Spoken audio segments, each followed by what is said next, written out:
franchisee up in New Hampshire. She is a master coach.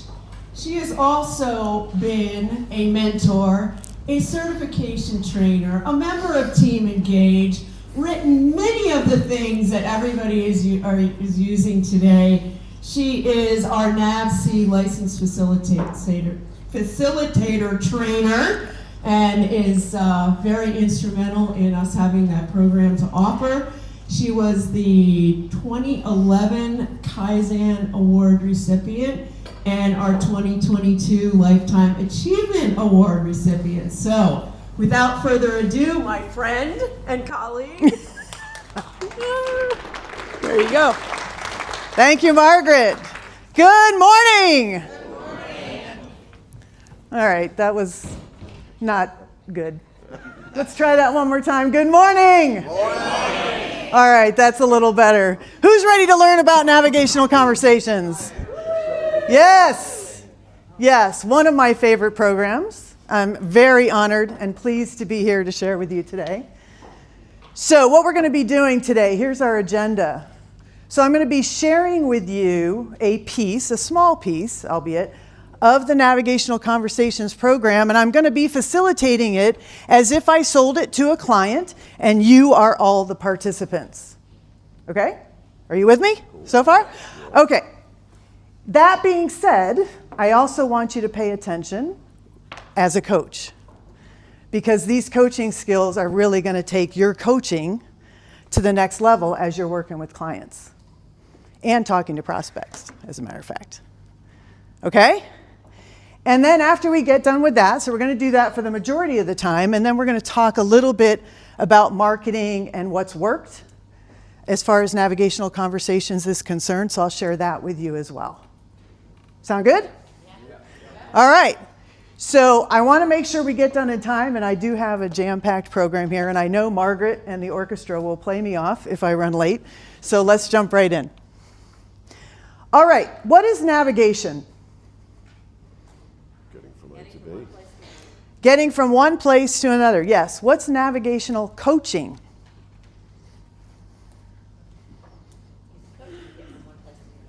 Sorry, say that again? Yes, helping someone else get from one place to another. And that place can be not necessarily a location, right? It can be a promotion. It can be getting more balance in their life, between their life and their business. It can be any number of things. But navigational coaching is all about helping someone else get from where they are today to where they want to be. So we're going to start with the 5 responsibilities of you as a coach. You can also think of this as your job description as the coach. So what do we think might be included in our job description as coaches? I just gave you a big hint. What are we helping people do? Get from one place to another, yes. So what we want to help them do first and foremost is identify where they want to go. What's the goal? Where are we trying to get? And then we want to help them do what next? Exactly. Where are we starting from? What's the present situation? Any guesses what comes next? Connect the dots. Yeah, we're going to help them plot the course from that point A to that point B. Now here's where it gets tricky as far as our job description is concerned. Any thoughts what might also be there? And my NAVC people, try to restrain yourselves. Any thoughts? What's that? Understand the main challenges. That is something. It's not part of the job description, but obviously that's part of the conversation. Sure. We need to give positive reinforcement. We need to tell them, good job. Some of the conversations that we have with our coachees can be tough sometimes, right? We're holding them accountable for things. We're challenging their paradigms, their habits, So some of those conversations can be somewhat challenging and difficult. Grant was talking about yesterday, sometimes they're emotional, right? So we want to tell them they're doing a good job. We want to give them that positive reinforcement. And then lastly, we want to do some course correction. So when we notice that we've plotted that course with them, right? They've identified how they need to get where they need to be.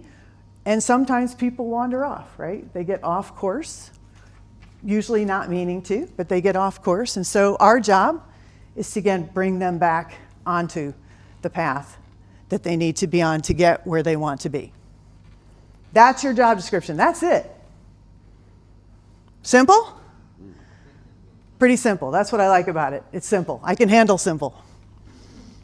All right, so on your tables, and I'm going to ask, because we don't have enough, so I'm going to ask that we save this self-evaluation for our international coaches at the table. Can we do that?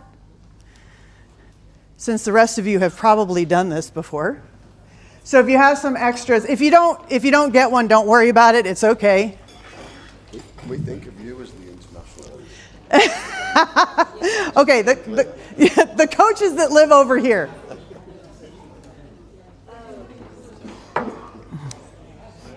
Thank you, James. So take a moment and look at those 5 elements. We always need to know where we're starting from. So take a look at those 5 elements and score yourself, give yourself a self-assessment in each of those 5 areas. And just take a minute to do that. Where are you starting from with your coaching skills? All right, we're going to start with a video. The video clip is from a movie called What About Bob? Who's seen What About Bob? A few of you have seen What About Bob? So let me set up the video for you. So we have Dr. Marvin, who is a psychiatrist, who just finished writing a bestseller. He vacations in New Hampshire at Lake Winnipesaukee for the entire summer, pretty much. And Bob, his patient, and Dr. Marvin has just written a best-selling book, and like Good Morning America or one of those shows is coming to his home in Lake Winnipesaukee very soon to interview him on TV. Bob can't deal at all with living without Dr. Marvin for the entire summer. And so he, in a very sneaky, underhanded way, finds out where Dr. Marvin went and follows him to Lake Winnipesaukee in New Hampshire. And so he shows up there, and the video picks up shortly after Bob shows up and runs into Anna, Dr. Marvin's daughter, who talks to him and decides to take him sailing. And then you also see in the video Ziggy, which is Dr. Marvin's son. And we should say that Bob is an obsessive compulsive. So he's very obsessive compulsive, and he's very unsure. He doesn't like being without Dr. Marvin at all. So that's where the video picks up. And what I want you to do is I want you to watch this video with your coaching lens on. Okay, so take out a blank sheet of paper and draw a line through the middle of the sheet. I don't care if it's vertical, horizontal, or diagonal. Do whatever you want. Just create 2 halves. And on one side, I want you to write what worked. What worked. And on the other side, I want you to write what didn't work. So as you're watching the video with your coaching lens on, I want you to write down what worked from a coaching perspective and what didn't work from a coaching perspective. Everybody got it? Okay, here we go. Smile time. I know, it's so funny.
Guess what? I sail. I'm a sailor. I sail. Let's talk to my daughter alone. Is this a breakthrough? That I'm a sailor? I sail. I sail now? Keep sailing, Bob. Out on a boat on the lake, pretty far away from the dock. The wind of the wind with the sky and everything. Oh, I thought I told you to sail. Daddy, where are we going? Home. Well, what about the car? Leave it. A long time since I've had a talk with my daughter. Oh, Daddy, we're not here. Anna! Anna! Anna! I know you want to listen to you, but you always listen to me. So I'm asking you not to see how Daddy, I am I just... can't hear you. Where are you, Anna? Woo! Just having fun with my friends. And Bob Wiley. Yes, I'm Bob Wiley. Bob Wiley is your father's patient. Bob Wiley is a very sensitive person. Your father's sensitive. Bob listens to people. Your father listens to people, except when he's up here and they put him aside. He is fine. Oh, Your father's kind of fine. I'm Taylor, Dr. Marvin's wife, and I'm very happy to be on the program. And these are our children, Ella and Dick.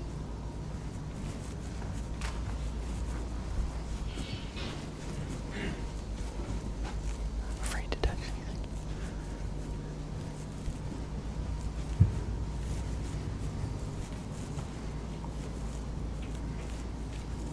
I'm a failure. I'm a national television growth expert in the behavior. Based on the last hour, I children and me.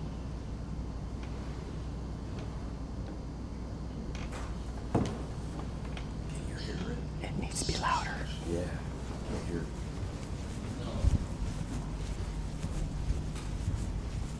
She actually wasn't sensitive. Didn't listen. Wasn't fun.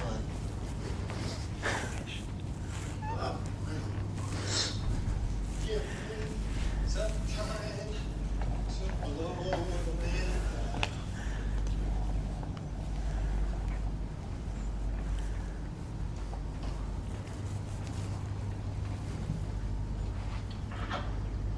Notice anything different about me?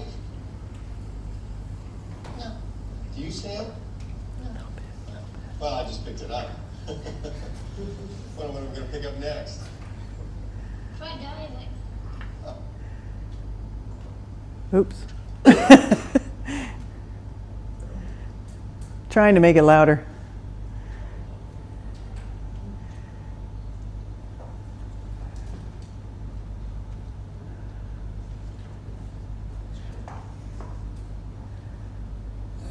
We're sailing! Like you're only 12. We're still here. And what is it with him and Dad? Well, what's the big deal? Well, he probably. Whoa. He probably just wants you to beat it, that's all. You know, he probably just wants you to dive because you're afraid of diving. Did I tell you I sailed on my first try? I just like proposed you to work, that was a secret. But with diving, what's the thing? What's the trick? I don't know. It's supposed to be easy. Well, can you give me a handle on it? Thanks. Careful. Oh, careful. Careful. Go to the edge. My toes off. So, jewelry. Come on, Okay, come on. let's call this the edge, right? This is the edge. Step up to the edge. And then walk up to our edge. Okay. Got you? Bend your knees. Bend your knees. Good. Bend your knees. Just give us forward. Nice. Support. Move forward. Just a second, no rush. This is my first time. Okay. Lean. Lean. Wait, I can't see what you're doing. When you get in front.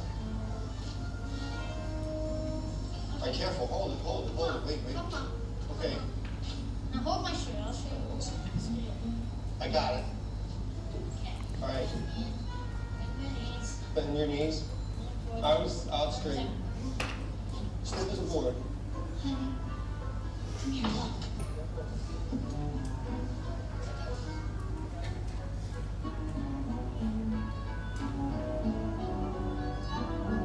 I don't want him to see this. No, please.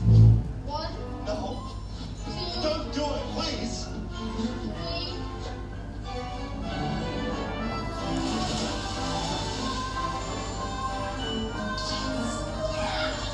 Yeah. Very nice, Mom. Thank you. Thank you. I'll take it from here. Did you see me done? I go. Thank you. Excellent. You watch this. I can do it again. I'll take it from here.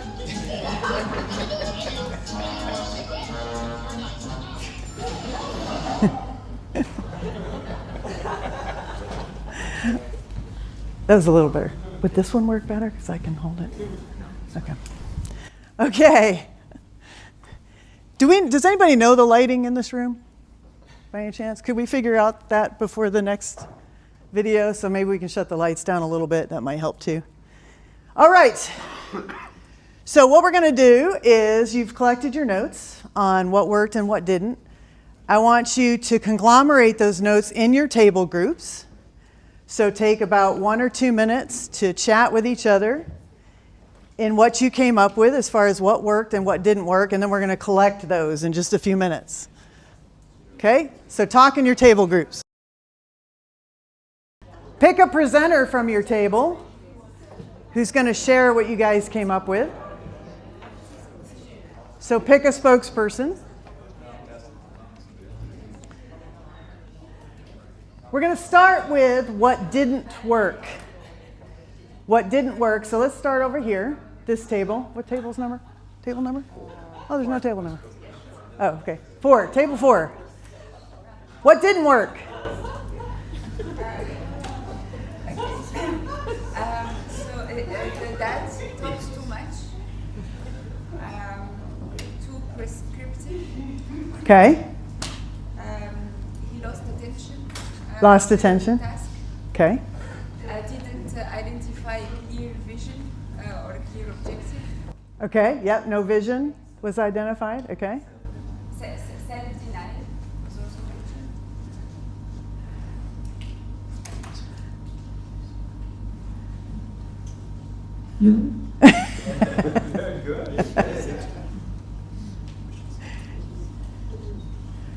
Okay, I think that was most of what we Okay. talked too much. No vision says prescriptive. Okay. And what worked? What worked? Positive reinforcements from Bob. He let the kid take ownership of the task or objective.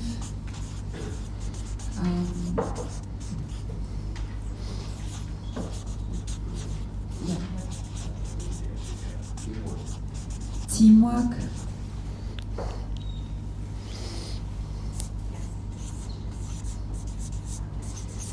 Ask good questions and hug his back, quite literally.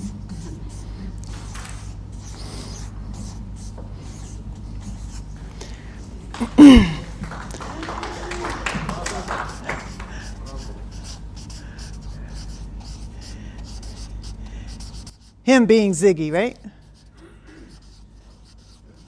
There we go. Okay, let's go right here. What did you guys have that didn't work? Did you have any new things that did not work?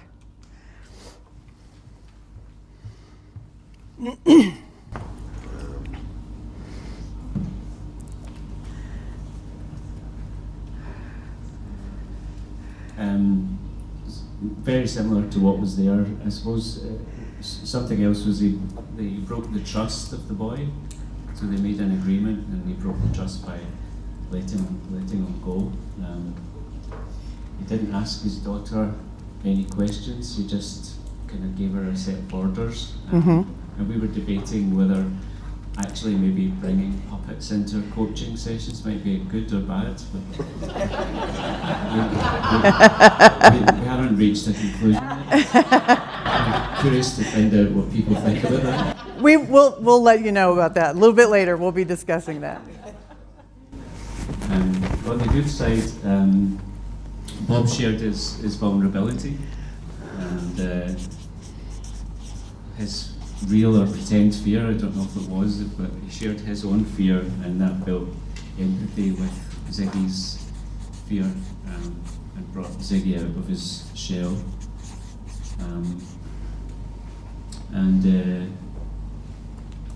Dr. Marvin's wife asked him a lot of questions about how he was feeling when he was kind of lying down, so that was quite good. She seems to be quite a good therapist, if he is not. Yeah, and I guess Bob used a bit of reverse psychology on Ziggy to try and get him to actually come forward and show the bravery that was required. And that could be sometimes maybe quite a good coaching technique as well. Okay. Very good. Anything else? All right, let's go to table 6. What didn't work? All right, I'll use the microphone. All right. So a couple of things. One of the things, let's go all the way back to the first where Bob was on the sailboat. They made him feel comfortable. Even though he was tied to the post, he was comfortable. But look at how positive he was throughout the rest of the clip. He constantly felt positive about the fact that he was sailing. You got to give it a try. That was something we picked up on the what worked. Sorry, I went to the what worked first. You know me, I got to do the positives. A couple other things that I think we don't have up there. One was a humble approach. Okay. Cared and showed compassion. And experiential.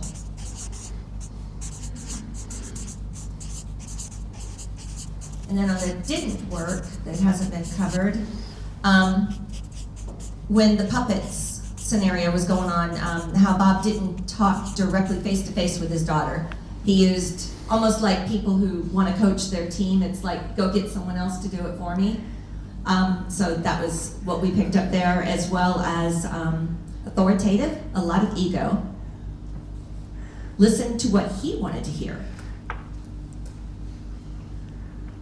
And then when it got to the diving piece, Bob wanted to be the dad wanted to be the expert, but didn't allow for credit to Bob. Okay. Thank you. Very good. Okay. We have, under didn't work, we have 3 of those. Okay. We have negative attitude, but that's kind of in there. Insensitive, whining, dismissive. It wasn't fun. Now, the interesting thing is we have puppets under didn't work as well as it did Work. We're somewhat split. Under what worked, got Ziggy to dive, empowered him, created excitement, celebrated the win, and everything else you have.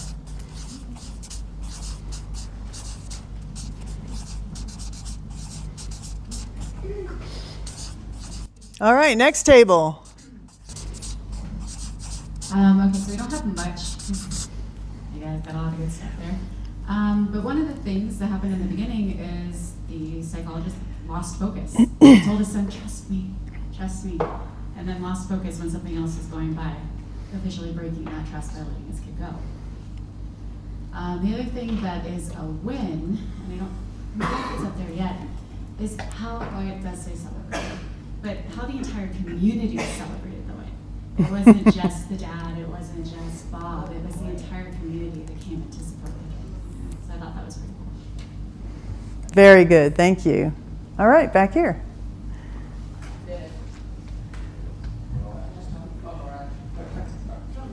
Okay, just about everything. On what didn't work, it was forced as opposed to encouraged. And then on what worked, I guess I'd add that there was vulnerability. and so he displayed vulnerability, and he made, by asking questions, he made Ziggy the expert. He leveraged Ziggy's expertise versus telling him how to do it. And then just a thing I thought about that was not mentioned at the table, so it's not too funny thing. What didn't work, he didn't create positive self-reinforcement by creating self-awareness that a change takes a mind, a brain, and emotion, and the body to change. So he didn't make them aware that when they went into nervousness or anxiety, that is an evolution of going to the next stage. And that I think is extremely important.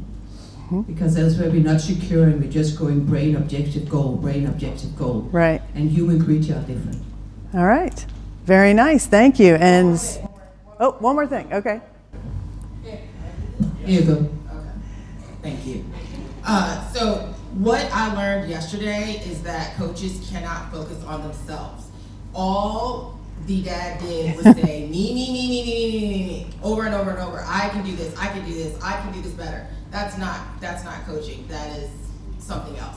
So that was the biggest thing that called ego. Yeah. Well, I don't have any ego, so I wouldn't know.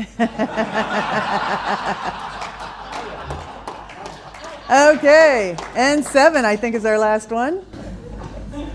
So I'm going to pick on my friend Fatima over here. I had ego as my number 1, so she just grabbed that.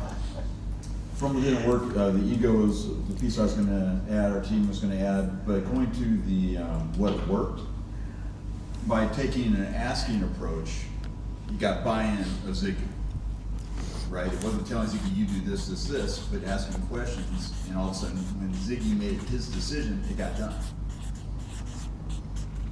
And then, very much, we had everything everybody else had, so. Okay. All right, nice job. Give yourselves a round of applause. Very good.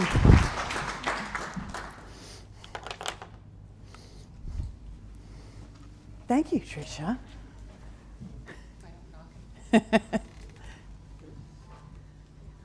All right. I want you to take a few minutes at your table groups again. And if you were to create a series of principles for coaching, what do you think those might be? So I want you to brainstorm for a few minutes. Now, those of you who are licensed facilitators, again, restrain yourself. Okay? Be the coach, ask good questions, and get the rest of the table to come up with some answers. Brainstorm for a moment on if you were to create principles for coaching, what do you think those should be? Okay. Let's just get one from each table just for the sake of time. What's your number 1 over here? Active listening and being truly present. Active listening and being truly present. I love it. What about back here? Just 1 or 2? Setting boundaries. Setting boundaries. Great. Table 2? It was the relationship was peer to peer. There was no authority there. It was those boundaries like that. Peer to peer. Excellent. Love it. 7. Table 7. It goes back to the asking. So Yeah. not just go right to the tell, but the asking. Asking good questions. Yeah, absolutely. How about right here? Believing that the person can be successful. Believing that the person can be successful? Absolutely. Yeah, we got to believe in them, right? If we don't believe in our clients, that doesn't really work. 6. We are not the problem solvers they need to be. Yeah, okay. Did I do 2 yet? I didn't do 2 yet, right? How about you guys back there? Oh, we did. Okay, that's right. All right, and right over here. Showing empathy. Very nice. I love it. All right, so let's go through the principles, which are going to encompass pretty much everything you guys said. Our first one, any guesses to what that might be?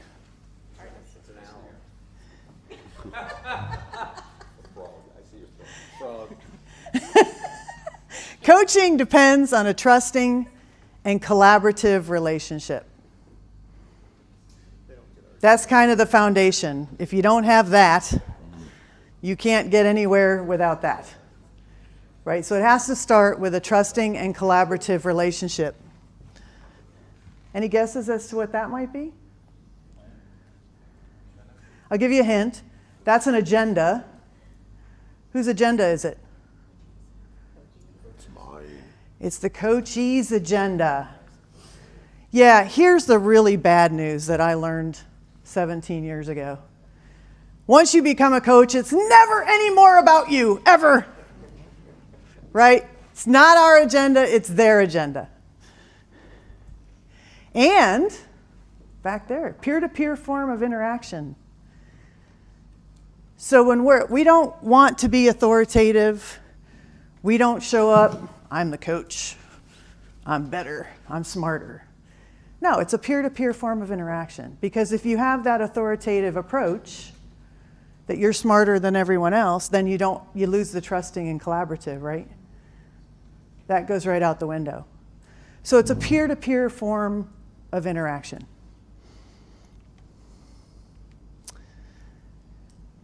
Somebody said it over here, coaching works best when people find their own answers. We do not give the solutions. We help them come up with their own solutions. Who does the work? They do. The coachee does the work. We do not do the work for them. They do the work. So what we like to say about NAVC, right? So your employees come to you with a problem, and then they leave your office. Typically, where's the problem stay? In your office, right? I like to call it the monkey. The monkey's the problem. They come in your office with a monkey, they leave. Where's the monkey? In your office. Navigational Conversations changes that, where they take the monkey back out with them, and they come up with their own solutions. And then lastly, coaching leads to action. So if we don't wrap up the conversation with who's going to do what by when, then we've kind of wasted our time a little bit, right? We always have to get to that action.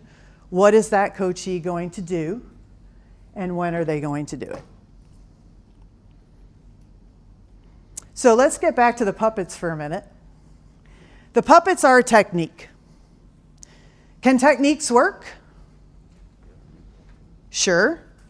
But what's the caveat? The technique has to be married to the principles. So what we saw in the video is the puppets didn't work because they weren't married to these principles. It wasn't a trusting and collaborative relationship. It wasn't peer-to-peer. It wasn't about the coachee. It was all about Dr. Marvin. Right? So that technique didn't work. Techniques can work as long as they're married to the proper principles. But we saw a great example in that video. They weren't. They weren't. So the puppets just were useless. They didn't work. Did not work at all. Okay. Oops. This is weird. Okay. So we talked about your job description. What does your job description have in it? What are the 5 things? Tell me again. Goal. The goal? The starting point?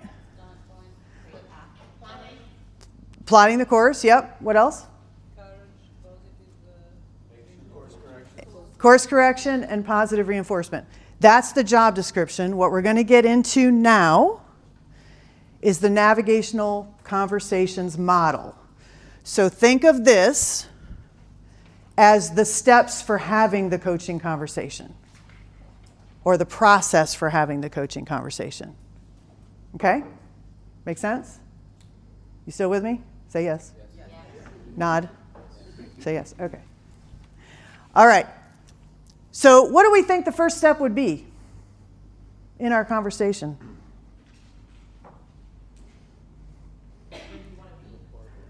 Yes. Yeah, we call the first step clarify, which is helping them determine what the goal is, where they want to be, and where they are today. That is the clarify step. That's the first thing we always do. We've got to have that, right? If we don't have that, we don't know where we're going, we don't know where we're starting from. So we always start with that. That's step one, it's called clarify. Any thoughts of what step two might be?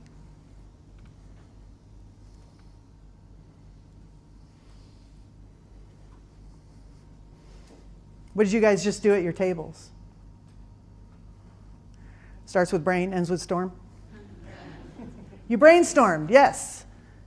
So we're going to get them to brainstorm ideas for how they might get to where they want to be. What's the rules of brainstorming?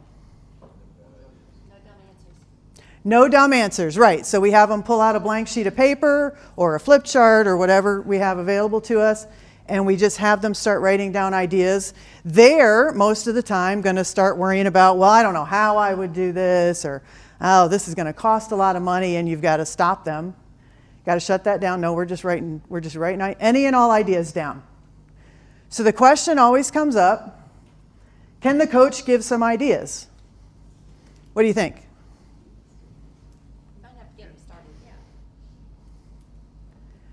Maybe to get them started, okay? What'd you say, yes? Yes? Any other thoughts? Pose it as a question. Have you thought about, have you considered if there's something that you know they haven't brought up, but they still take ownership of that? Okay, you like those suggestions, don't you? We'll talk about that in a minute. Okay, nobody's really wrong, but no, you really don't want to. Because one of the things is if you're sitting there with a team member, because remember, you guys are participants today, so you have an employee talking to you. If you start throwing out ideas first, what happens? It shuts them down. They wait for you to give more answers. So we don't want to do that. If you're going to give a suggestion, you can do that, but only after they've put several on the table. However, my recommendation is don't do it.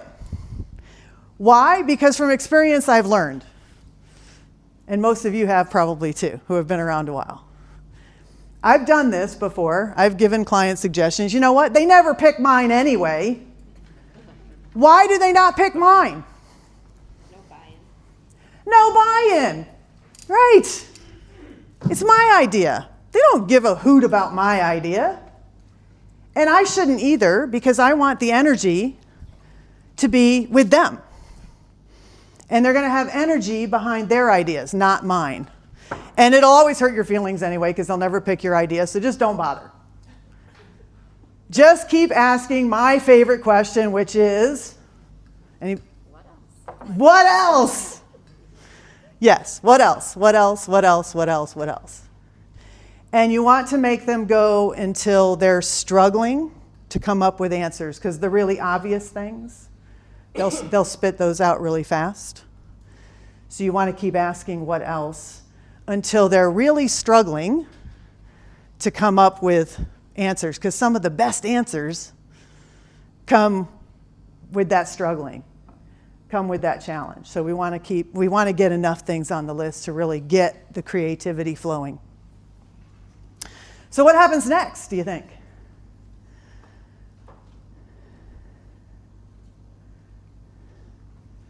Okay, what is happening? A little funky. Okay, plan. So now we've got ideas on the table, right? Now we're going to ask the coachee, well, what do you think? Which idea do you want to do? Or ideas. Usually it's multiple things on the list, most of the time. Right? So we're going to ask them, okay, which ideas do you want to use? What does the plan look like? Another question I get a lot is, well, what if their idea stinks? What do you think? What's the answer to that one? It's still their idea, yeah? What's that? Let them try it. Let them try it? Okay. What's that? Challenges. Challenges, yeah. So usually with step number 4, if the idea is really bad, we can usually get them to think about that in the anticipate, which is step number 4. Anticipate means what might get in the way of your plan. So what might create hurdles or barriers or stop your plan altogether? So usually we can get them to see maybe it's not the best idea by asking a lot of questions around this.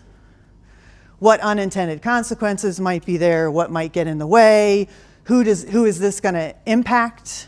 And how is it going to impact people? So we can kind of expand on this, anticipate a little bit to get them to think through that. But we don't want to say, gosh, that's a horrible idea. We don't want to do that. So we want to get them to realize it. Now they may have to go forward with it, right? And find out for themselves that it doesn't work. But Dulcie, wouldn't you also agree that asking this isn't necessarily when it's a dumb idea? It could also be, okay, this could work, but let's get the risks on the table so that Sure. we've identified them up front and we know when we get to that point, or we put the mitigants in place up front to be able to jump over that hump or whatever. Right. Yeah, what are the risks? What could be the unintended consequences? What are the intended consequences? Who does it impact? How does it impact? So through our good coaching questions, they may change their plan on their own, right? But if they don't, a lot of times, again, we have to remember that we don't know everything. Again, it's not about us. And you guys, as supervisors and managers and executives, wink, wink, have to realize that your answer isn't always the right one. They can come up with fresh, better ideas. So that's anticipate. What might get in the way? And what's the follow-up question to that? How could you prevent it? Right. So should that happen, how are you going to continue to move forward with your plan? How are you going to get past that obstacle and keep moving forward? And then lastly, any thoughts? What happens last? I have a question. Oh, yes. How is anticipate different from clarifying questions? Clarify is really centered on let's identify point A and point B. So where do we want to go? Where are we today? That's clarify. That's the first step, right? Anticipate is really more, okay, now that we have the plan, what could get in the way of that? What could trip you up? What might stop that progress? And that can be internal or external, right? So external obstacles might be other people. You have to rely on other people for information or data, those kind of things, right? Those are external. What might be internal barriers that could get in the way for your coachee? Fear? Yep. What'd you say? So, okay. What'd you say? Politics. Politics, okay. Conflicting priorities. Conflicting priorities. What's that? Capacity, yeah. Yeah, they could say all kinds of things, who knows, right? But it's up to us to try to get that stuff out. Internal and external. They'll immediately go to the external, because that's easy and obvious. But there might be insecurity, fear, insecurity around inexperience. Maybe it's the first time they've led a project, whatever the case may be, right? So it's up to us to get those things out as well so that we can talk through that and make sure that that doesn't stop their progress moving forward. Make sense? And then lastly, once again, confirm. Who's going to do what by when? What is the coachee going to do, and when are they going to do it? One of the other things that we ask during this confirm step is, how do you feel about the plan? I like to ask that question. Why would I ask that question? What's that? Validation, yeah. To get the emotional trigger. Yeah, the emotional trigger. Do they have buy-in? Are they buying into the plan? Do they like their plan? Are they excited? Is there some energy and emotion behind it? So I'm going to ask them, how do they feel about that? Make sense? Any questions on that? Simple, right? Really, really simple. So as you're talking to prospects and as you're talking to clients, it's just this simple. And you're going to learn it from our experts too in Curious Coach, like Grant, right? Same structure, pretty much. It's pretty much the same every single time. I love the simplicity of it. Any questions? Yes? How do you track progress? So you've done your gap analysis, you've clarified the as-is and the to-be state, you've agreed your plan, you've gone over any humps and bumps, but that journey could be a very short piece of work, it could be an extended piece of work. So how to keep the buy-in or the confirmation? How do you set gateways to make sure that you are progressing and adding benefit through that? That is a fantastic question. Did everybody hear that? Okay, let me repeat it for you. So the question was, how do we keep them excited and how do we keep them progressing? Because some projects are really short, which is pretty easy, right? But then other projects are really long. It could be over the course of a year, right? That journey is happening. So that's the question. Great question. My NavC experts in the room, Grant, Todd, what do you think? I'd break mine down into 90-day sprints. So you take that and you've got a picture of that and you say, okay, so for the next 90 days, what does the equivalent of that look like in terms of A, B, the emotional trigger, etc. So because it allows you to pivot is the other thing I've learned. You don't know all the answers to get to the end result necessarily. But as you start taking the journey, you can pivot, you can keep the motivation up, etc. When you score that, do you have benefit realization at those gateways? So you do yours on a 90-day, whatever it is, but you have something tangible to then say, this is where we're progressing, and actually to confirm back to the client that you are still realizing the benefit that you set out to achieve from the beginning. Absolutely, because if you can't measure it, how can you then know whether you're on course or not? But sometimes it's subjective, like early in the piece because you haven't got enough, right? And so you use an arbitrary scale that they choose. So they might feel like, I just want to feel more confident and certain. And all right, so on a scale of 1 to 10, how confident and certain are you feeling right now? 1. Where do you want to be in the next 90 days? 10. Okay. How will you know you're there? What else would you have to see, feel, hear, or notice? And so they describe it, right? And so they do all the work for you. Then you don't have to come up with those. That comes back to the clientele or the coachee, setting those objectives. You're not. So basically, you're just confirming with them, are you feeling a 9 out of 10 at this stage? Great. And that is your confirmation. Brilliant. Sorry. Yes. Yeah, so I'm going to summarize that in case everybody didn't hear that. So what Grant was saying was he does basically 90-day sprints, which is what you want to do because as the coach, we're still there to support them, right? So in a longer-term project, we want to establish, whether it's 90 days or something else, we want to establish those get-together feedback loops, where we sit down and where are we? And then the next piece of that is one of my favorite questions is, how are we going to know? Let's just say it's 90-day sprints. I like that term. So let's say we talk about the first 90-day sprint. My favorite question to ask is, how are we going to know we're successful? And it may be, in some cases, it may be hard data, right? Numbers. In other cases, it may be more subjective, like scale of 1 to 10, I'm really stressed, I'm trying to get less stressed. Well, where are you today? So a scale of 1 to 10, it could be like that.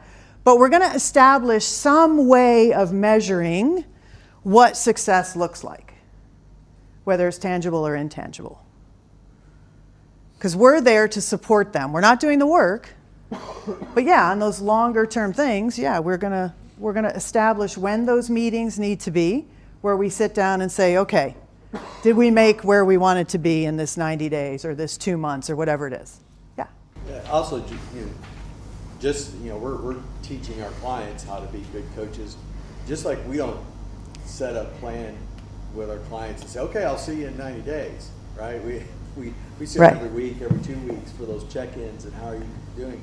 They have to do the same thing. So part of that clarify step is, so how are we going to stay in sync? Is that a weekly check-in? Is that a bi-weekly check-in? What are we going to do? And that check-in is kind of a abbreviated version of this. What's the gap now? What kind of progress have you made? Any issues, any obstacles, any things we need, any adjustments we need to make? So that's what coaching is. So we're teaching them, to do the same thing. Excellent. Any other questions? Yes. So do you present the process in the first meeting with the coachee so he knows the whole process? Or do you go step by step over the 90 days, let's say, for example? Okay, so are you talking if we were doing the workshop, or are you talking in the context of just with a client?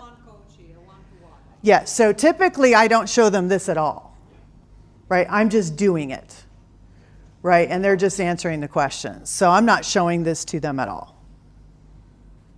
Yeah. Make sense? Yeah, to clarify, also maybe that this absolutely will make you a better coach. Yes. It's teaching you how to coach. Right. But you can also use this, NAVC is a program we use with our clients, but we teach them this. Right, right.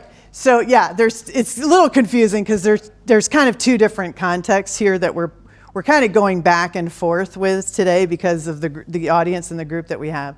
So this is a 2-day workshop that you can sell as part of your business, right? And it's a 2-day workshop. And so in the workshop, I would share this, right, to the participants. But in my coaching practice, when I'm just working with clients, I'm just doing this, right? I don't share this with them. Does that make sense now? We good? Okay. Yeah.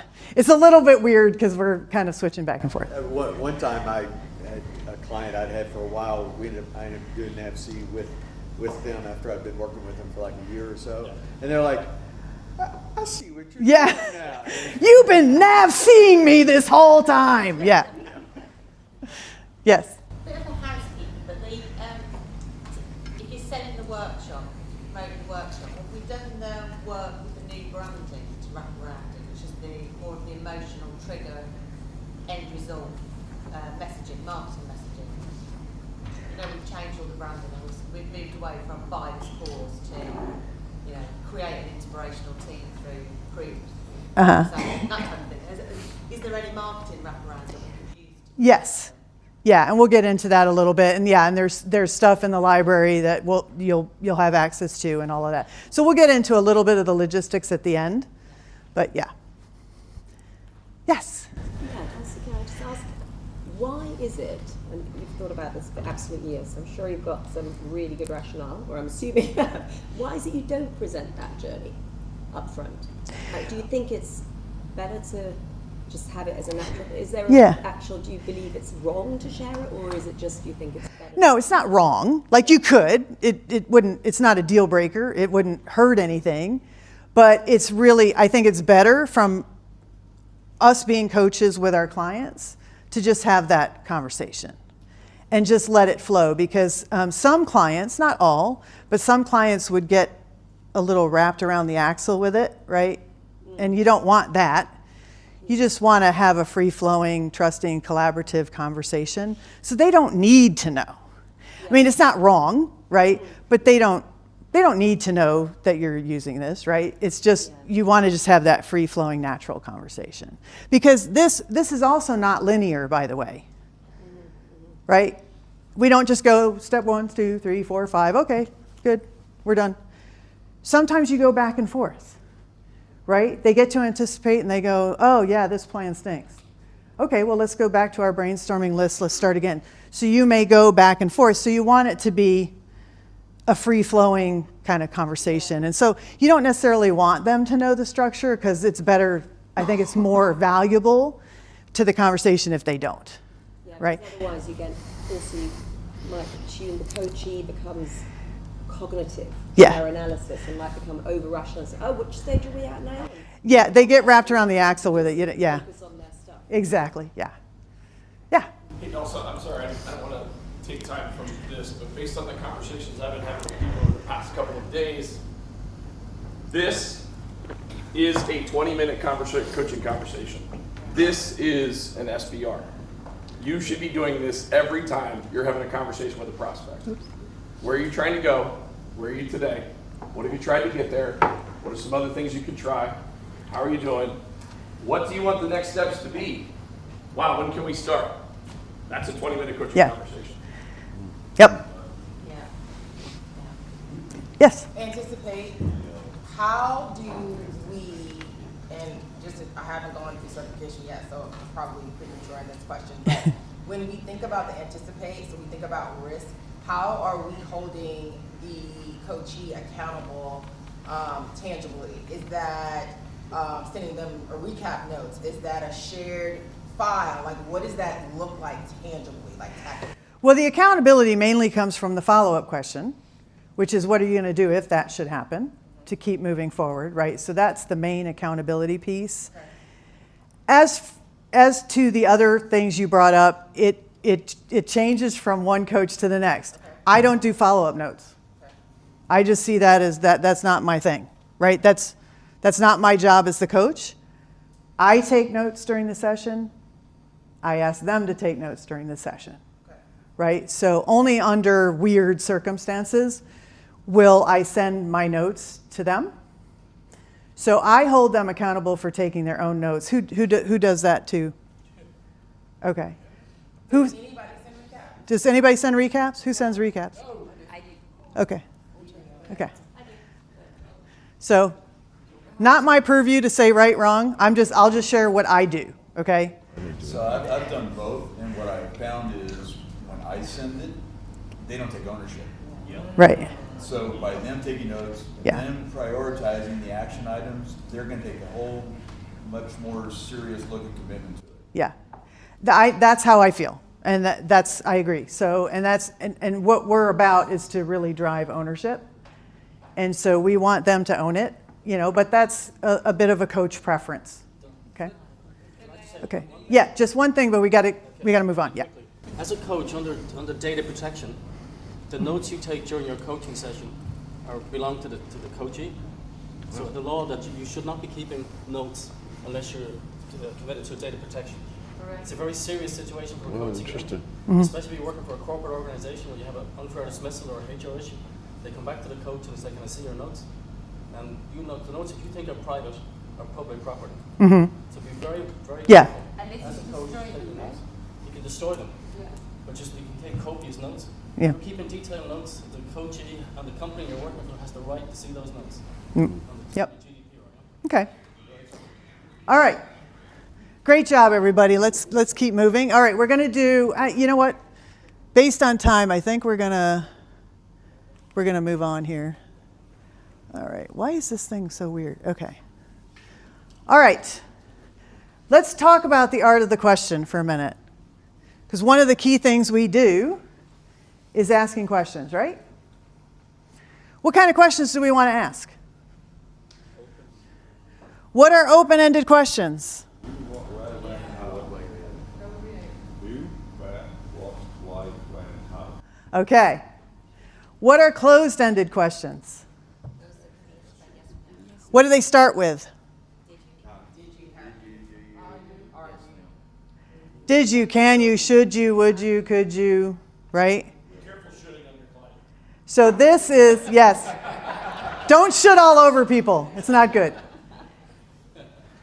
So if I can pick on my buddy Eric over there. So when you're having a coaching conversation, what are you doing when you say, well, should you maybe try this?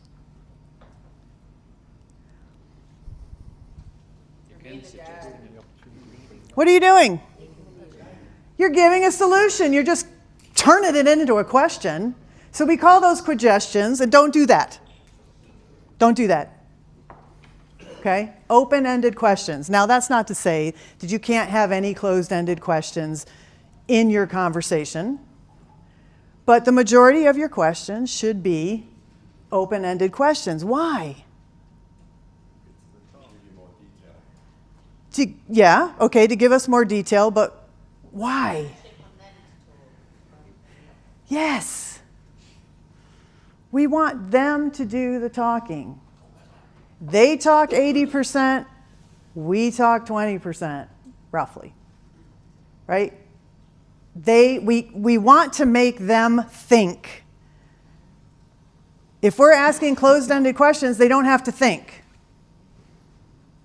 We want to ask open-ended questions. Yes? The one area where I have very good experience in a closed question is for commitment. Mm-hmm. Yeah.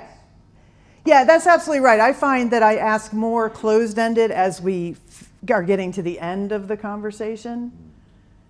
And it's much less during the rest, 75%, the front end of the conversation, right? So as we get closer to that confirm step, yeah, I find I ask more closed-ended questions. But we really want to focus on those open-ended questions because we want them to think. Don't make it so easy on them. We want them to think. All right, so let's talk about what are the 3 types of questions that we ask, or also referred to as the intention, meaning the intention behind the question. Our first one is collecting data. They're collecting data questions. So what are we doing? We're identifying what the coachee knows about the situation. We're clarifying background and context, and we're broadening our understanding of what the situation is. So if my client comes to me and says, this has been the week from hell, right? I'm going to ask some questions around that. Well, why is that? What's going on? That's collecting data questions. Why? Because the coachee knows the answer to them. What's one of the watch outs around collecting data questions, do you think? How much time do we want to spend on collecting data? You could stall the conversation, because they might not know, and you're in there, oh, when do you get it? Yeah. Yeah, it can stall the conversation. We don't want to spend a whole lot of time on this. We want to get enough information to have an effective coaching conversation. That's it. We don't need to get into all the details, and sometimes the coachee will want to share all kinds of details with you. He said this, and then she said that, and then blah, blah, blah. You know, they want to go all down that rabbit hole. You don't do that. We get enough of the context, we get enough of what's going on so that we can have an effective coaching conversation. Then we move them immediately into what's the goal? Where do you want to be? We already know where we are, right? Because they've gone on about that, right? We move them to what's the goal? That's collecting data. Our intention number 2 is stimulating awareness. This is where we want to spend the majority of our time. Because now what we're doing is we're investigating data for new learning. We're trying to discover new ideas. Maybe we're challenging paradigms or habits. We're trying to generate possibilities. This is really where we're focusing on lots of open-ended questions to get them to really discover what they need to discover. Whether it's a new idea, whether it's an aha moment, a way to get past an obstacle that they might be having. So we're going to spend the majority of our time here in stimulating awareness. And then the last type of question or intention is promoting responsibility. This can happen really anywhere in the conversation, but we hear it the most in that anticipate, right? The follow-up to the anticipate step, and confirm. So coachee, what are you going to do? And when are you going to do it? And we're going to confirm that buy-in, right? How do you feel about your plan? Yes? Dulcie, if I could add to that, this is really important to listen to the words that the coachee is using, because there are times that they will say, I would, or I should, or I can, or those kinds of words, which are very like maybes, right? You need to really reinforce that they're going to use words like I will, I'm going to start, et cetera, et cetera. I get to do this. so they're more positive and more affirmative Mhm. and get their own mindset. Because when you start to hear that I could do this or I should do this, they haven't yet bought into Right. the process. Right. Yeah, we have to challenge them on that, right? That's our job. Very good, thank you. All right, so we've been talking most of the day and showing you what works, like what to do. And sometimes I find it's equally as effective to share what not to do. So we're going to share what not to do, and hopefully be as quiet as you can because we can't get the volume up very.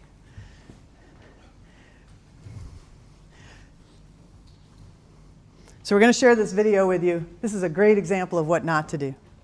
Are you ready, Steve? Okay. Dr. Switzer? Yes, come in, I'm just washing my hands. I'm Catherine Bigman. Janet Carlisle referred me.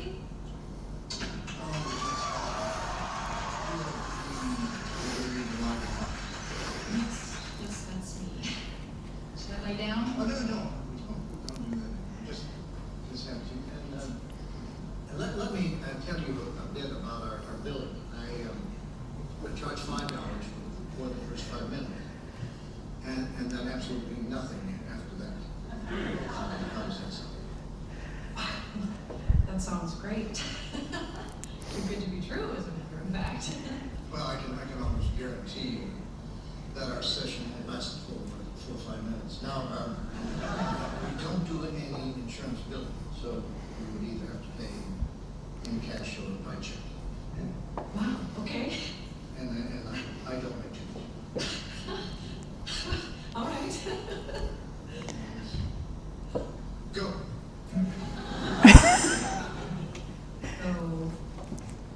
So, Tell me about the problem that you wish to address. well, I have this fear of being buried alive in a box. I start thinking about being buried alive and I begin to panic. Has anyone ever tried to bury you alive in a box? No, but truly thinking about it does make my life horrible. I mean, I can't go through tunnels or be in an elevator or in a house, anything boxy. So what you're saying is you're claustrophobic. Yes, that's it. All right, well, let's go, Catherine.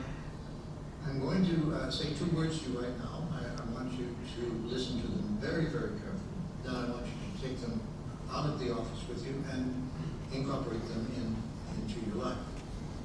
So I write them down? Well, if it makes you comfortable, it's just 2 words. You find most people can remember. Okay. You ready? Yes. Okay, you're there. Stop it!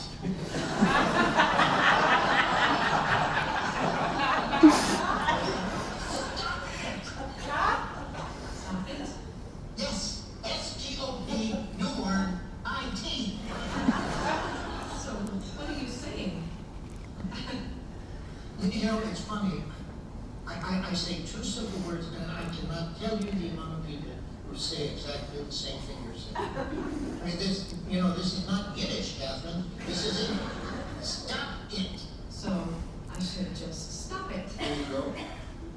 I mean, you don't want to go through life being scared of being buried alive in a box, do you? I mean, that sounds frightening. Then stop it. I can't, and you've been with me since a child. No, we don't go there. Just stop. So I should just stop being afraid of being buried alive in a box. You got it. Good go. Well, it's only been 3 minutes, so that will be $3. Actually, I only have a 5. So. Well, I don't make change. I guess I'll take the full 5 minutes. Fine. All right. Well, what other problems would you like to address?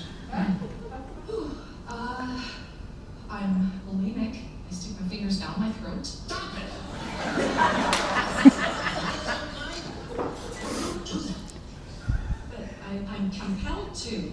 My mom used to call me No, fat. no. We don't go there. We don't go there either. But my horoscope did say. We definitely don't go there. Yes, stop it. What else? You have self-destructive relationships with men. Stop it! You want to be with a man, don't you? Mm-hmm. Well, then stop it. Don't be such a big baby. I wash my hands a lot. Sorry. I wash my hands all the time. A lot of germs. Yeah, don't worry about that. I'm afraid to drive. Well, stop it! How are you going to get around? Get in the car and drive, you kook. Stop it! You stop it!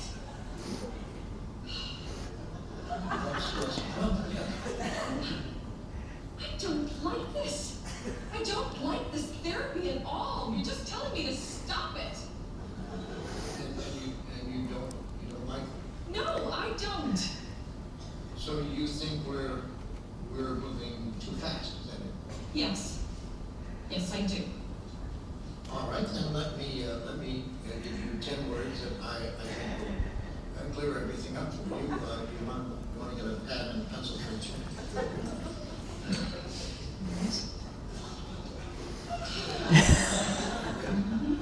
Here are the 10 words.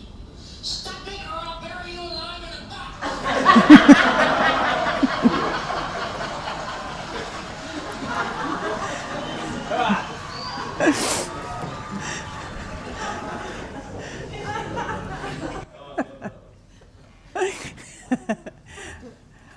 Bob Newhart just recently passed away, and in my opinion, one of the funniest people ever. Just super funny. Okay, so let's talk about marketing. Now what we're going to do is we're getting really tight on time, so you guys are going to have quick table group exercise here for about a minute and a half to think of some ideas of how you might market navigational conversations in your own practice. So, ready, set, go. So I'm going to share with you, I'm inherently lazy, so I'm going to share with you the easy things that I've done that have worked very, very well.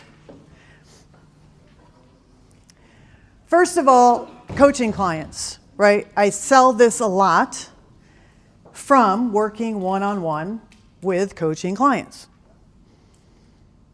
So it can be a small business, it can be executive coaching, doesn't really matter.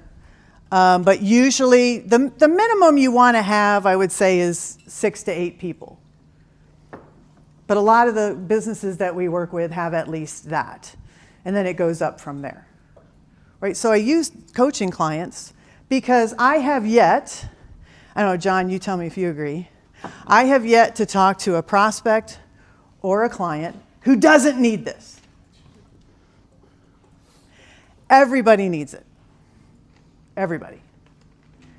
Because most of the managers that you'll hear about or observe or hear about from your coaching client are using the old methods, telling people what to do.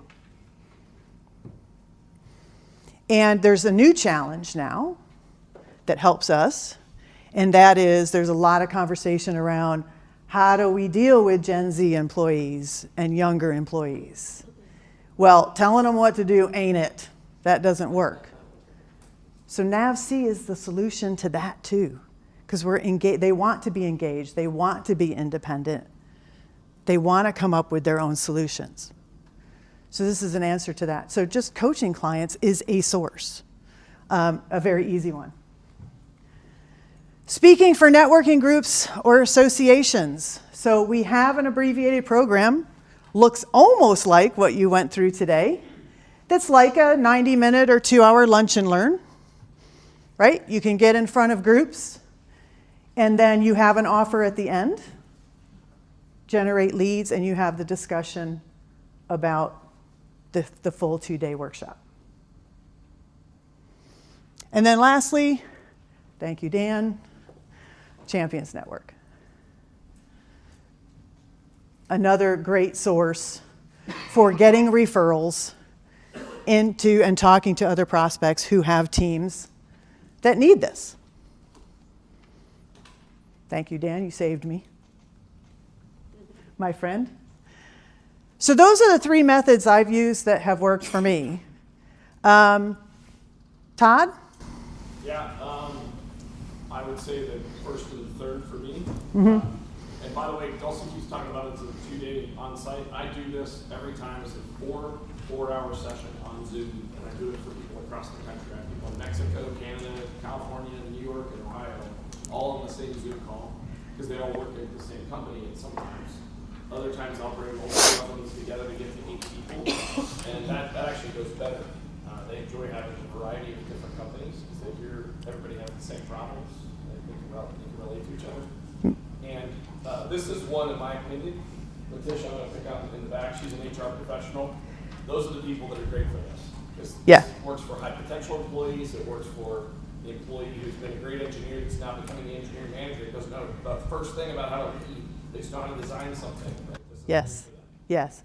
So, and as you're speaking for groups or organizations, you know some of those HR contacts, those training and development contacts, invite them to that, right? Because we want them in there because we're going to ask them, hey, evaluate this and let me know if you see it's appropriate for your whole team or for your whole organization, right? Todd's done a lot of this. I've done it too, and it works extremely well.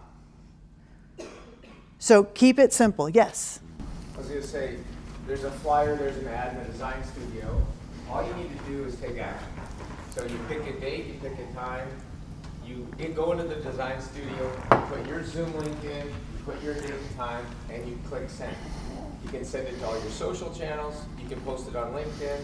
So it takes you 6 minutes.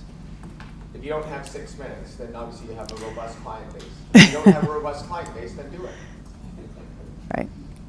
And I tend to look at this from the perspective of, and this is what I suggest to everyone, what does the prospect or client need? I don't walk into most situations going, I'm going to sell you NavC, right? No, I'm going to ask them questions and listen to them, and then I'm going to prescribe what makes sense. So in my executive coaching engagements, I just finished it recently. I sold a 6-month program to develop their leaders, and NavC was a part of that. So in the middle of the program, I went there for 2 days, and we did Navigational Conversations, but that was only a piece of an entire leadership development program, which also included our Brian Tracy coaching module material, among other things. So my suggestion to you is just listen. Again, everybody needs this. So this is often going to be a piece of whatever you're putting forward, whether it's by itself or as part of a bigger program. But just listen to the person that you're talking to. And then you, just like a doctor would, you prescribe what's going to help them solve their issues and their challenges. Yes? Just a plug, I got to tell you, NavC is one of the best coaching programs I have seen, and being able to help. One of the other areas that I use this is with municipalities, so city governments, et cetera, and also nonprofits with board of directors and so on. This works really well with them. I was able to get in front of 62 leaders for the city of Sanford because they went from a pay just because you're breathing program to a pay for performance program, and those leaders had no clue how to coach for performance. So this was a fantastic way of getting in there and making that happen. Yeah, one of the biggest challenges is engagement that we hear about over and over. Engagement. My employees aren't engaged. They're not engaged. They're not engaged. Largely it's because they're constantly being told what to do, and we don't get engagement from that. So it's a big challenge out there, and you'll hear it over and over and over again. Okay, the orchestra's going to play me off. It's been an honor to be here for this conference. Honor to share this with you. Thank you so much.